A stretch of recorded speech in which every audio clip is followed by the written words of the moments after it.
Kristiáne, jste mistři republiky, jaké jsou bezprostřední pocity? Popravde fakt, že zmiešané, že snažím sa to uvedomovať, ale nejak momentálne si fakt, že to ani neuvedomujem, ale snažím sa pozerať okolo seba, je to niečo nádherné. Myslím si, že sme bojovali fakt, že tímovo a ten úspech, keď sa pozriem na tú medailu, to dokazuje, že sme fakt hrali ako tým a to tie víťazstvá prinášajú. Byla to velká pohádka, kterou jste napsali?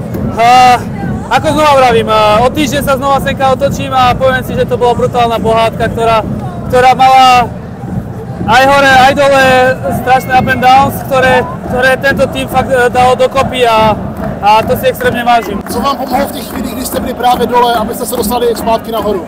Znova to poviem, tímovosť, fakt, že stretli sme sa tu, fakt dobrá partia chalanov, ktorá začala bojovať nie za meno, ale za tú značku Kometa a to si extrémne vážim. Co to pro tebe znamená získat mistrovský titul a mistrovský titul v Kometě? Extrémne veľa.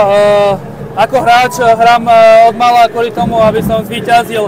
A moja povaha je ešte extrémne zložitejšia k tomuto, že fakt nerad prehrávam a niekedy, keď prehrávam, vidno to na mne. A o to sa snažím pracovať na sebe tým, že aby som pomáhal týmu vyhrávať. Mimochodem, jak si na tom zdravotně aktuálně po té dlouhé sérii? Lepšia otázka by bolo, že čo mám zdravé. Čiže od spodu až po vrch mám fakt, že nejaký ten problém, ale za to toto stálo a to sú veci, ktoré nikdy potom nezabudnem, aby som niečo zdal. Dneska opět přijeli fanoušci ve velkém počtu. Co říkáš na to, co předvedli? Môžeme sa aj teraz pozrieť, stále s nami fandia, aj keď sme tu už asi, ja neviem, aj hodinu. Extrémne si fakt vážim každého jedného, ktorý nás podporoval od začiatku a znova poviem, že nás podporovali aj keď sme boli dole a stali pri nás fakt stále.